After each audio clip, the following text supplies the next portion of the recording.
Morning, good afternoon, good evening. This is Carla from Rehan Allahwala's World of Connections, and you all know me.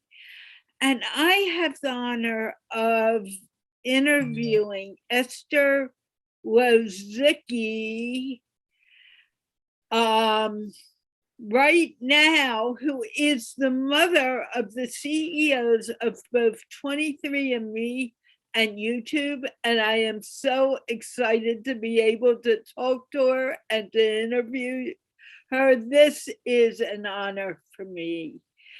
And I want to remind you that this show, like all of my shows, is sponsored by the Institute of Peace, which is creating or promoting peace one conversation at a time.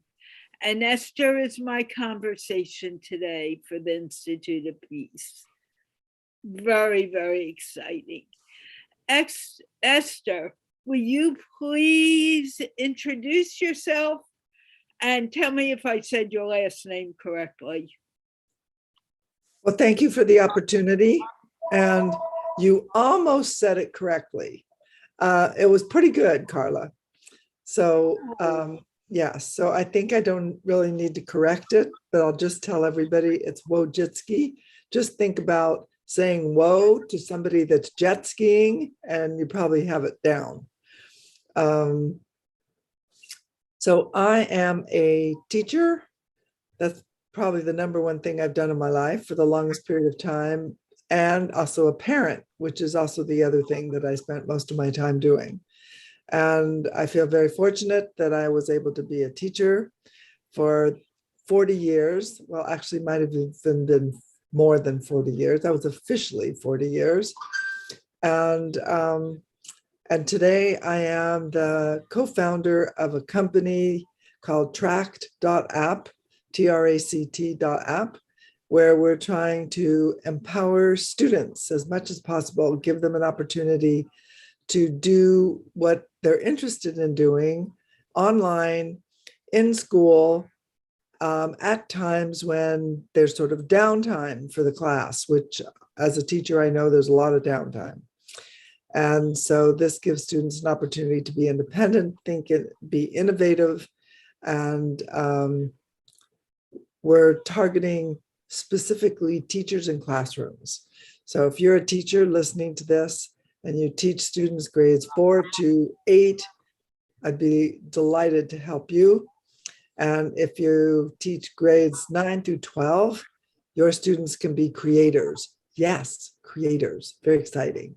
And they can create learning for younger kids that is meaningful for them. And so that's what I'm doing now. That's my latest interest.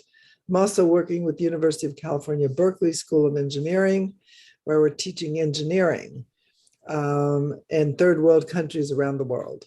So, and that's called WOJIT, wojit.com.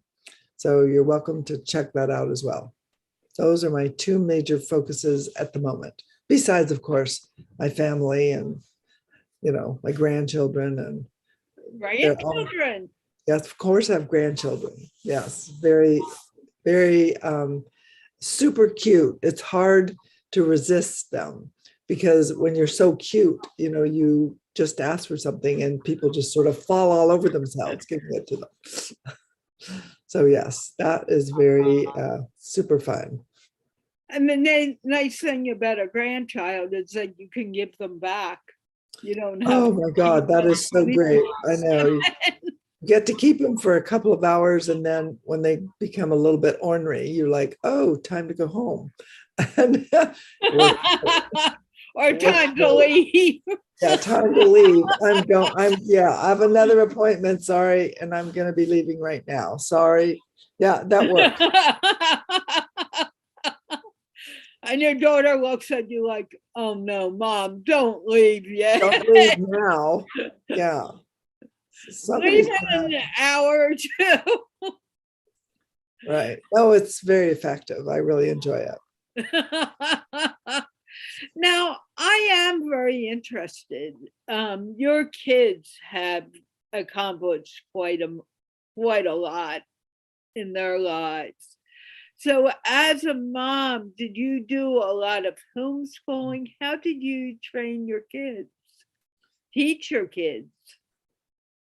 So I gave them a lot of opportunity to explore and a lot of opportunity to be who they wanted to be. So I'm just the opposite of the tiger mom. Actually, they call me the Panda Mom. And I was so excited about that. I actually went out and bought a stuffed panda. And that's true. And so I give my children lots of opportunities to try multiple things, kind of a smorgasbord of learning.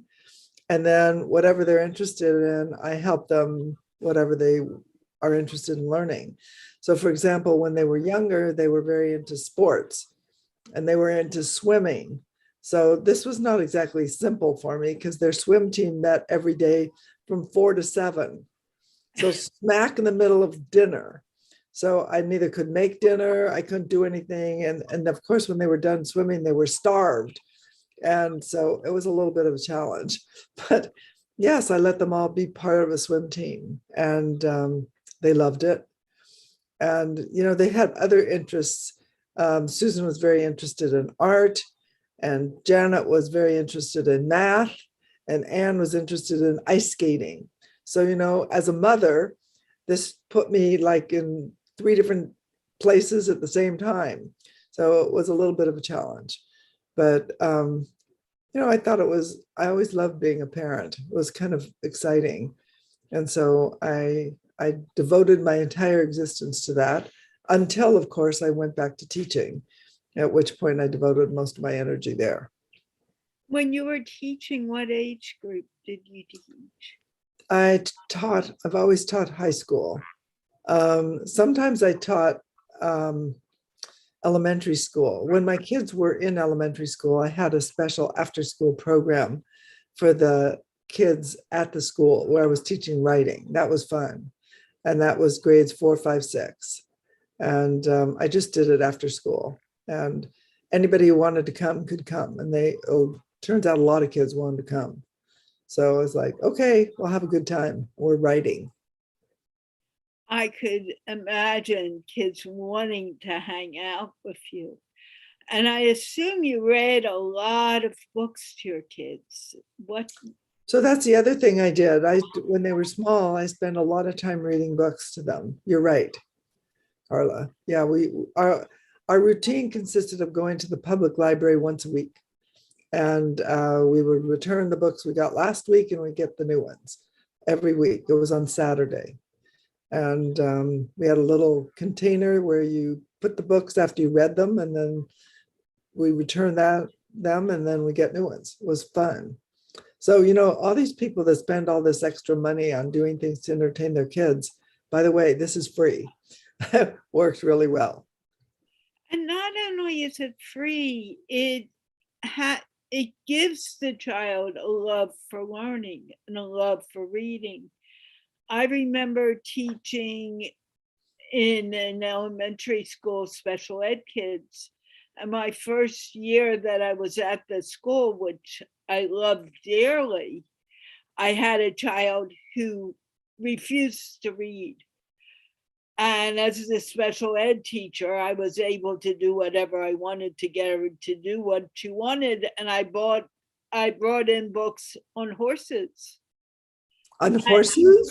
Yeah, oh, wow. She loved horses. And she started reading. And she went from a 1st grade level to a 4th grade level in 1 year. Only because she was reading what she wanted to read. That's the key. If they can read or do what they want to do, that makes the difference. And most schools don't give kids an opportunity to do that, which is another reason that I really love this group. It's called Center for the Collaborative Classroom. It's a nonprofit, and they promote books at every grade level, kindergarten, 1st, 2nd, 3rd, 4th. It's like they have all these different books. So if your child is at the 1st grade level, they have a choice of so many books that they can read They're not just stuck with the basic reader. They can read about what they're interested in, kind of like what you just did with that child that was interested in horses. Let's say you have a kid that's interested in tractors or space or something. That is a great place to start. Center for the Collaborative Classroom. It's a wonderful group of people, and they provide books at all levels for all kids, and they give you instruction, you, the teacher, how to do it. And sometimes it's just leaving the kid in the corner. She would sometimes sit under my desk. Right. Yeah, no, that's right. You don't have to force the child to do it. They will do it independently if you give them that opportunity. Kids are interested in diverse things. They're not standardized. That's one of the problems with the curriculum. It's really true. Parents, because they always look about like, oh, what are 3-year-olds supposed to do? What are 4-year-olds? Well, you can have an average, but your typical 3 or 4-year-old, they're individuals, and what they like to do is very individual, and we need to respect that individuality. And I totally agree. I had an 8th grade educably mentally retarded, maybe 7th grade, who was afraid to multiply. And I taught her how to use a times table. And by the end of the year, she was multiplying 3 digits by 2 digits because she just liked to do it. Well, I think that's the goal, is to empower kids to do what they like to do. And it works. So, I have 3 kids, and they're all different, and they all have different interests. And I said to them when they were little, I tried to encourage their own personal interests. And, Susan was very interested in arts. Janet was very interested in math. And Anne was very interested in sports, ice skating, swimming, tennis. So Anne is very athletic. She's still very athletic to this day. Wonderful. And she could have read books on the sports that she likes and kids who played them. Right. They read all kinds of books. Just go to the library. There's so many books, children's books. It's so incredibly fascinating to see what kind of books there are out there for kids to read. And there's picture books and books, 1st, 3rd, 2nd, whatever, all the different grade levels. And so that was our main activity. So just think, like, what did my kids do the first 5 years? Well, they got full of mud quite a bit. They swam, they rode bikes, they went to the library. We made a lot of toys at home because we weren't very rich. And so we didn't go to the store and buy all those fancy toys. We made toys. And they never felt like they were, underprivileged at all, just because they didn't have all those plastic toys that everyone else has. We did buy some, we have blocks and Legos. We had a lot of Legos. They made Legos coming out of my ears. And but Lego is such a great game because you buy it for one kid and then you can share it with 10 others. Yeah, and kids love it because they can build, they can be creative, and it's not just having a Barbie doll and putting the Barbie doll in dresses for different activities. Right, that's exactly right. So they could do a lot of stuff that they could not do with toys that have just one purpose. So some of those toys that I see today, they're clever. You push a button and honestly, the bear dances and sings songs. But what does the child do? They push the button. Right. And that doesn't help the child grow in their own awareness. Yeah, I don't think so. So that's, so everybody asked what I did with my kids. I gave them a lot of freedom to play by themselves, outside in the backyard or in the park or riding bikes. Little kids can learn to ride bikes. They all learned to ride bikes when they were like three or four. And I think that's not unusual. I think a lot of kids could do it by that age. You're amazing. Because basically what you did was allow your child to grow like like the girls wanted to. And Like whatever they wanted to do, yeah. right? And that's what's most important. I love it. What do you think of teaching English and getting the kids to speak in English, which is one of the things that I do online? Well, I think English is the most popular language in the world. Well, maybe not. Chinese is the number one language in the world. I think English is number two, because I mean, 1.4 billion people speak Chinese. And I don't think we have 1.4 billion people speaking English, but a lot of the Chinese people learn English. So English is a way to communicate with around the world, wherever you go. Even if you travel, I've traveled a lot, and you can use English pretty much everywhere. And so that's one of the advantages. Also, my children learned another language. They all learned French. Because we lived in Geneva, Switzerland, and they speak French there. And I was really excited for them to learn a second language. I think that all kids should learn a second language, all kids. And, I'm not going to be directive and tell you which language to learn, but any other language, it expands your child's ability to think. And my grandchildren right now are learning Spanish. Wow. Because California, Spanish is the most commonly spoken language after English. So why not speak it? Also, our neighbors just happen to be a little bit to the south, Mexico, they all speak Spanish, Argentina, Chile, Ecuador, everybody speaks Spanish. Very useful language. And Spain. So that's why, but children can speak any language that the parents want. Just give them that opportunity. We have a lot of immigrants from Asia, could be Vietnamese or Chinese or Korean or any of those languages. And it expands your brain. I think all the research shows that whatever language second language or third language you teach your child, it's very good for their mental agility. So I didn't realize you were teaching English, Carla, but I think that's great. Well, I coach people to teach English more than anything else.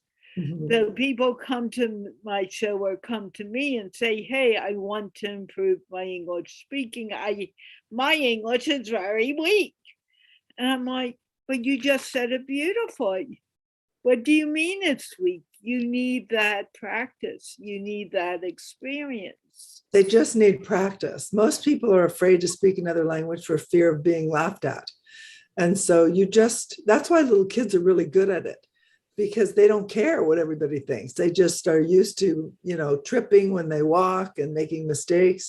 So it's easy for them to learn another language. You try to teach a 50-year-old how to speak another language, they're so worried that they're going to sound funny. So then they don't learn. But in order to learn something, you have to be willing to make a mistake. And mistakes are the stepping stones to success. Right. Mistakes are the stepping stones to learning and to success. And that's why, in my classes, I gave kids an opportunity to revise all the time, no matter what I was teaching, English, social studies, journalism, math, any of those. If you did it wrong, do it again. Because when you do it again, you learn how it should be done. And especially in an English paper, if you talk to students who are in my classes, they'll all tell you that was the hallmark of my class. Revise, revise, and revise, and revise. So wait a minute, I have to turn this phone off. I'm sorry. Okay.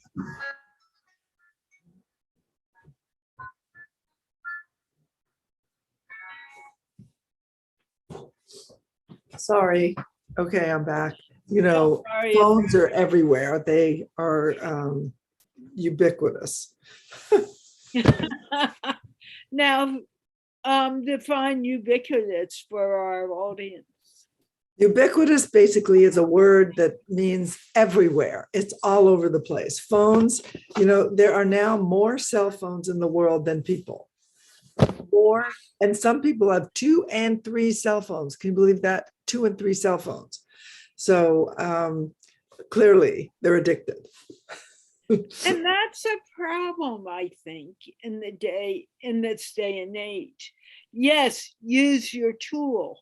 I mean, it is my tool, and I know that I'm on it more than I should be. And it's good. But we need to realize that talking face to face, and although we're not in the same city, Esther, Right. this type of conversation keeps us alive and moving forward. Would you agree? Well, one of the things that I think is important, and I didn't have cell phones when my kids were growing up, but my grandkids have cell phones, is to teach them to monitor themselves. Don't use your phone when you're having meals. You see teenagers sitting around the table and they're all on their phone. It's like, why do you guys need to have a meeting? Why have dinner together if you're going to be on your phone?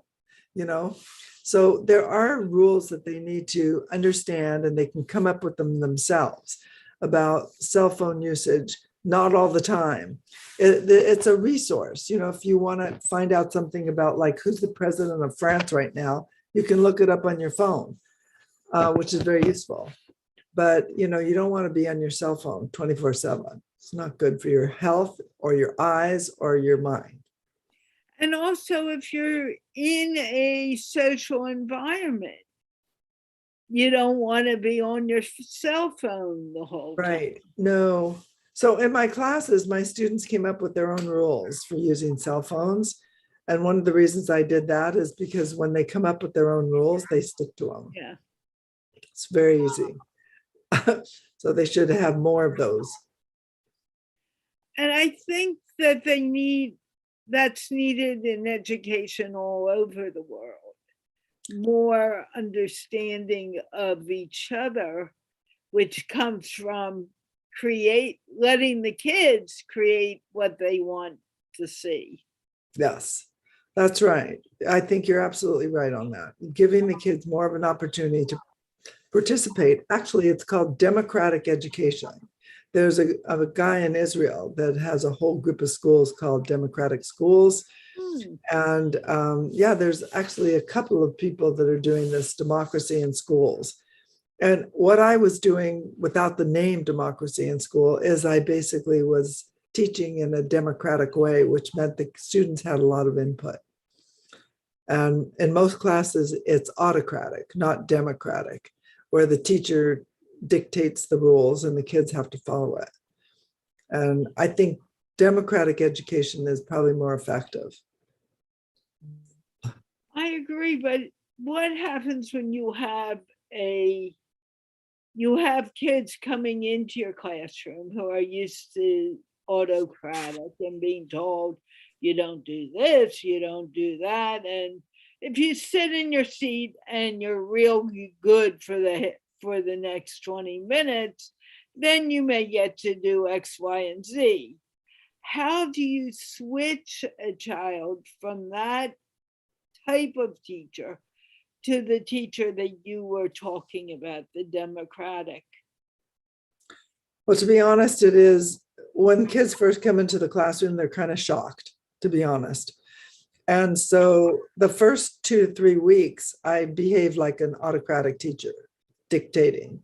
I slowly move from being the person who tells them what to do to giving them a lot of control. By the end of the year, end of semester, they're in charge and they're really happy, which is one of the reasons why this is the beginning journalism program. 98% of them sign up for the advanced program. You don't even have to tell them to do that. They do it on their own, because there's nothing more precious to a human being, not just a teenager, than freedom to be yourself, to think yourself, to make your own rules, to hang out with who you want to hang out with. They love it. And so, but it takes 20 weeks for me to do it. And there was somebody that wrote a PhD thesis on me, who observed me for more than a year. And she entitled her thesis, Fading to Coach, which is, I think, is a great title, because that's exactly what I did. I faded from being your typical teacher to being a coach. And how does that work with all these standards in place now? Oh, well, it worked actually really well, even with all the standards in place. You know, you probably have to read her book. I wrote 2 books. Yeah. One book is called Moonshots in Education. That would help I people. saw that. Go Yeah, on. Moonshots in Education, targeting teachers. That's the main audience, was teachers. And then the second book is targeting parents and teachers, but first parents, called How to Raise Successful People. Notice it's people at the end, not children. And the reason it is because I'm hoping by this method that people will become successful as adults. I'm not just trying to make 6 and 10-year-olds into superstars. I'm trying to train people for a happy life. And so that's why it's called How to Raise Successful People. I love it. You can send me the name. Actually, I would love to have an autograph by you. So when you look at education, you look at it very differently than the quote typical teacher and of course the typical principal. And how would you, I'm sure you're not in a typical high school right now, but how would you deal with the craziness in the schools right now and allowing the children to grow like they are, into who they are? It's okay. So the school, we just talk a little bit about the schools right now. They're in chaos. And they're in chaos because many of them are short-staffed. And so I was just, in the local school district here in Palo Alto, and they told me it was really difficult for them the last few weeks of January because there was the surge, the COVID Omicron surge. And frequently they had so many teachers and people out that they didn't have people to cover the classes. So they actually had to ask the community to volunteer. And a lot of parents had to step in and help out. So this is very difficult. It's a very chaotic situation. And what's going on is a lot of people in the administration and in the leadership roles say that this is a year that is, they call it the learning loss. Kids are not learning what they're supposed to learn. I think that's probably true. They're not learning a lot of what they were traditionally supposed to learn, but a lot of what they are traditionally supposed to learn is memorization. And so they might not know all the capitals of the world or the countries of the world, or they might not know a lot of the memorization about historical facts. But honestly, they're not deficient. They just learned other things because you're always learning. So what I would like to say is they give kids an opportunity to feel good about themselves by teaching them how to cope under a stressful situation, which is what we're doing right now. And, how do you pursue what you want to do in spite of the pandemic? That's part of the reason why I created Tract, because it gives kids an opportunity to work on things they want to work on. Every single kid in that class can work individually on their Chromebook, and they can then do something that's project-based, peer-to-peer, and feel good about what they did, because it's all peer-to-peer learning online. They collaborate with each other, and they can then share it in class with their friends or share it online, whatever they want to do. So I think one of the first things I would do is stop calling it the learning loss. I would say it's a learning, we've diversified learning. We're learning a lot about how to cope in a pandemic. which we don't know when it will end, but Well, we're hoping it will slow down in the next month or so. Good grief. You know, there's more people in hospitals now today than there have ever been in the entire pandemic. it's Crazy. crazy. It's really crazy. But I'm hoping it will pass. You know, I'm sure you've read the articles about how Omicron might be a good thing because everybody's getting the Omicron and they might be getting their immunization that way. So hopefully that's true. I'm not a doctor, I don't know, but I'm just hoping that the people that are in the medical world that are publishing that information are, I hope it's true. I hope it's true too. But it's also mindset.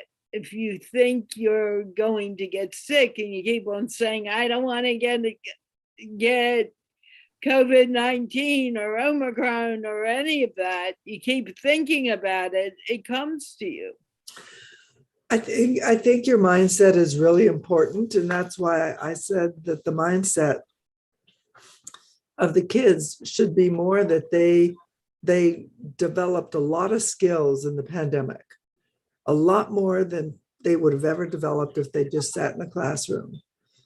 And so we need to celebrate that and give them an opportunity to continue to grow. And I know that they've all been isolated, which creates problems. How can you meet with other kids safely? And outdoors, you can actually meet other kids online, just like we're meeting online right now. Yeah. You're in another part of the world. I'm in California. And, we're able to meet online. Kids can do the same thing if we give them that opportunity. But right now we put them in groups of 30 or more and one teacher lecturing to all those kids. And I would like to ask all the adults, how happy would they be sitting through hour after hour of that? I bet they won't be so happy, even if they're adults. I doubt that they would be. Yeah. And it's a very important point. Esther, I promise I wouldn't keep you long, and I want to stick to my promise. Thank you very much for this opportunity, Carla. It's very nice that you're doing this on Facebook Live, and thank you to all the people that are participating. And it would be great if anybody wants to have questions, they could send them in and maybe we could answer some questions. Yeah, we would be happy to do it. I also wanted to ask you, what are your last final words that you would like to leave our audience with? Well, my final words right now would probably be give your children an opportunity to flourish and to grow the way they want to grow, because every child is unique and every child is special. And don't feel bad if, they're in the third grade and they can't read at third grade level. I promise they will read well enough as time goes on. Just believe in them and let them follow the growth pattern that they are set to follow, and they'll be fine. I've had boys in my class, a lot of them, 15, 16-year-olds, 17-year-olds. I swear that when they first came to the class, they would never turn in their homework. Never. And I was like, really? You did it and it's in the bottom of your backpack? Well, really? This was Or did the dog eat it? Or the dog ate it or something. But those kids, especially boys, somehow boys love leaving their homework in the back of their backpack in the bottom. I can tell you that they all grew to be incredible people, and eventually they learn to turn it in. Just don't harp on them, they'll be fine. Actually, I worked under a wonderful principal, and I was a special ed teacher, and she said, don't send the kids home with homework. you have them doing enough in the classroom. And I was thrilled. Yeah, that's right. Give them an opportunity to do things that they want to do at home, whatever that is, and let them share with you tomorrow, the next day, whatever it was they did. Well, we used to have a circle in that classroom, and we would talk about it at the beginning of the day. What did you do at home? And they would tell me. It was quite amazing. Mm-hmm. Well, that's great. Well, thank you, Carla, for this invitation. And I look forward to getting in the future any kind of comments or questions from anybody in your audience. And I want to thank you for speaking with me tonight. Well, afternoon for us. And I want to thank those who have watched. And also the Institute of Peace for sponsoring this wonderful interview with this amazing woman, Esther Wojcicki. You did it, Carla. I give up. Wojcicki. Wojcicki. Yes, perfect. Is that Polish? Polish. My husband's from Poland. Yes. Wow. Wojcicki. No problem. I respond to Woj. Okay, Woj. I am so thrilled to know you. And we're going to end this for now. And thank you again, Woj. Thank you for watching. Thank you, the Institute of Peace, for sponsoring this. And let's wave goodbye, everyone. Bye, everyone.